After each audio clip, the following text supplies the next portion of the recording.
I'm Dr. Mike Totola, and I'd like to welcome you to this episode of Inside Dentistry's Product Talk.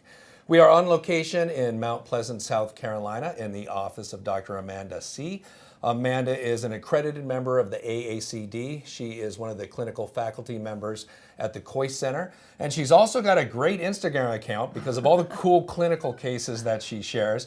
And we're here today to talk about GC's G-ænial Universal Injectable Composite. Amanda, thank you so much for having us into your office today. Thank you for coming. I'm glad you're here. Well, it's very nice to be here, and I'm glad we're going to get a chance to talk about this product. You know, you and I came up in dentistry when flowable composites were just becoming a thing.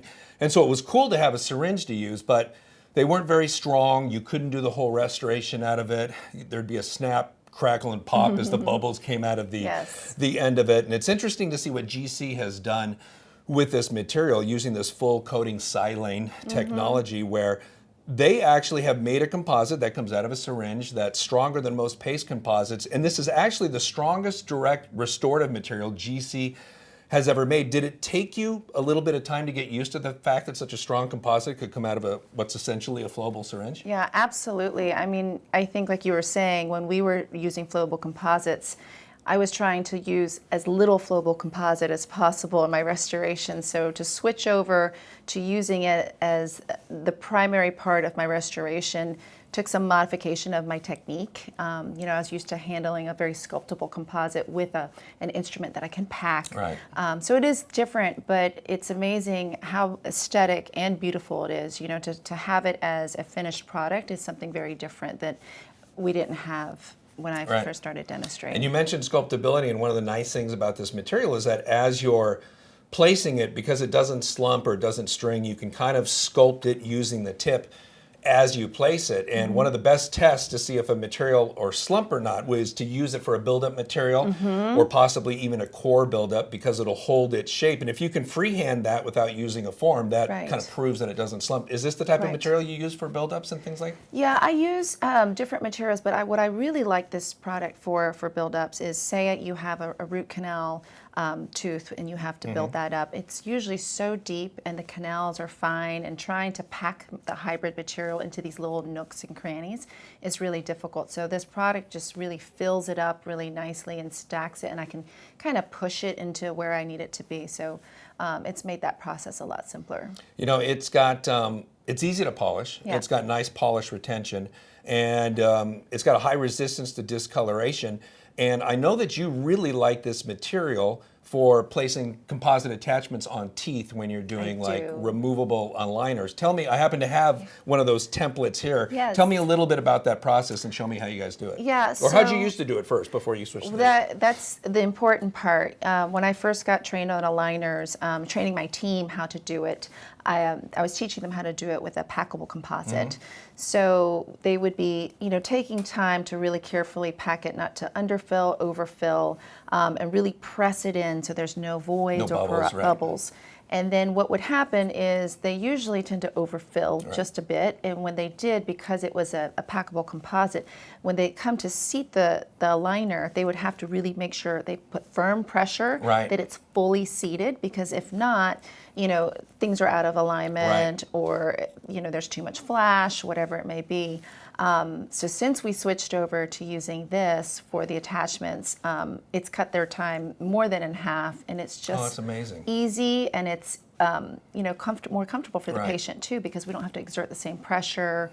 So it's real simple. And that's a good point, because you would take that template and you did have to push it against the teeth, because if you didn't, there could be too much composite, and then none of the next 20 aligners would fit. So it's critical to make sure that these are accurate. And I know that my assistants used to always worry, like yours did, if there was flash, they'd be really scared about cleaning off the excess on top of the enamel. They didn't want to hurt that underlying enamel. You said that you have kind of a universal shade that you use when you do these attachments? Yeah, I use the AE shade, which, no matter what shade of teeth the patient has, it tends to blend really nicely, has a chameleon effect. So we have one shade and it works for all. That's great, because sometimes aligner patients don't realize they're going to have composite squares there. So if you were a cheap dentist and you just went and grabbed some D4 and you had in the back, it wouldn't look very good. Or even if it's an A2, it may not necessarily blend in. So to have kind of a universal enamel shape? Because you know these patients are concerned about aesthetics, right? They're having adult orthodontics done. Yes, and it polishes really well too, which is another thing. So that's great. Well, I know that the material has to be aesthetic because I know that you're also using it in an injection molding technique when you're doing like a smile enhancement technique. Can you tell me a little bit about that? I know we have a model here where you can kind of walk me through these steps. Yeah, you know, I teach a lot of composite hands-on courses, and I find that, you know, when people learn how to do one tooth, the next thing they ask is, what if I want to do a smile design? Right. And the biggest challenge with these smile design cases is that it's time consuming. It takes a lot of technique and hand skills and patient chair time as well, and cost. Right. You know, like what do you charge a patient if you're going to do a full smile design and composite? So what's nice is you can get a traditional wax up from your lab, you can get a digital smile design, whatever it may be, and you can get that printed or made, and you can just take a simple template. I like to use their clear. That's the Exiclear from GC? Exiclear from GC, and just take a tray without holes, take a quick impression of your mock-up or your smile design, whatever it may be. Or maybe it's just, maybe the tooth, the contours are fine, but it's an endodontically treated tooth or something like that. So just get the tooth to where the contours are what you want it to be. It could even maybe even be a wax up that your lab did for you, right? Okay. Yes. So as soon as you're done, it peels off pretty easily. Okay. And so now you've got this, and then you can prepare your tooth. If you need to do any modifications, do your bevels like you would traditionally do for like a composite. So is that a pretty typical preparation for you for a veneer like this? For like a class 4, I'll do my deep bevel, my shallow bevel. Yep, and then you just simply seat it right over, and it's nice because you can see the contours of everything there. Yes, you can see through. You can see how much reduction you've done as well. Yeah. So, okay. Yeah, so what I would do in the patient is I would isolate the adjacent teeth with some Teflon tape. Okay. Do my etch and bonding protocol. Okay. And then I would take the syringe right here, and you would just insert through the hole, just poke a hole. So that's like right through the middle of the right incisal edge? Through the middle, yeah, and poke from the inside out. That way you don't have any flash. Or if you do, it's on the outside of the matrix, outside. not on the inside where it's going to lead to an incisal edge that isn't very smooth. Correct. Okay. So I would keep my Teflon on both the adjacent teeth, and I would just seat it like this. Okay. And obviously it's got a positive stop on the incisal edges of all the unprepped teeth, so you don't have to worry about pushing it down or compressing it facially. Yeah, and even with a full smile design, your lab can do one with the palatal rest, so it seats and stops on the palate as well. So then you find your hole, and you know, you can always make it larger if you want, but what I do is I like to make my tip and make sure you push it all the way to the cervical of the tooth. Okay. Just so that way there's no bubbles, and then you can just slowly inject, and you can slowly move the syringe up as it starts to fill. But the trick is to keep the tip of the syringe in the composite the whole time. Got it. Yeah, and then it's almost full. You can see, and you're going to have a little drag out just like that. And then you can just cure it with the light.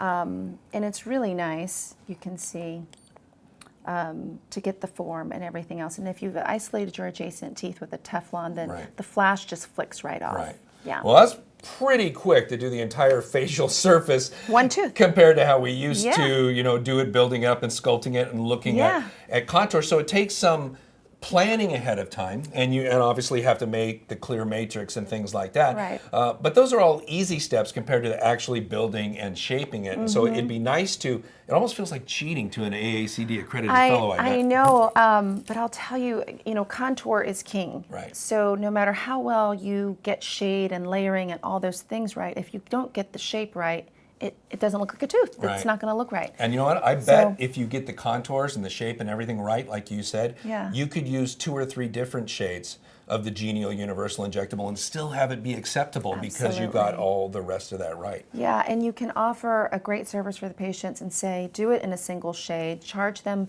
you know, a minimal fee, and say, you know, if you want to upgrade it to a different level of aesthetics, you can always cut back the window and layer in a little more if you wanted. Put some more, whatever, a more a translucent incisal edge or something like that. And it's done in essentially one appointment for the patient. There's not a question of temporization like there would be with an indirect veneer. And it's funny, you know, when you and I started practicing and all of a sudden we had lucite reinforced ceramics, we were so excited to start doing veneers out of those materials instead of full crowns on anterior teeth. And it was a step forward. in terms of aesthetics, and we kind of thought it would never go away, but now today, if you have a single unit like that, it's got to be pretty tempting for you to go the composite route and not necessarily the indirect restorative route. You're right on. I mean, I really prefer if finances are ever an issue for patients and they ask if there's other options, and I'll tell them, there might be some more maintenance after a couple years, but it's cost effective, it's simple. There's usually no tooth reduction in these cases, which is really nice. That is really nice. So because you can get it as thin as you want, and don't worry about path of draw or any of those things. So I'm doing these more and more, and the chair time is really minimal for Well, it. excellent. Sounds like a great service for you and a great service for the patient as well. Thank you. Perfect. Well, that'll about wrap it up for this edition of Inside Dentistry's Product Talk. On behalf of Dr. Seay, myself, and all of us here at Inside Dentistry, I want to thank you for your time and your continued commitment to quality dentistry.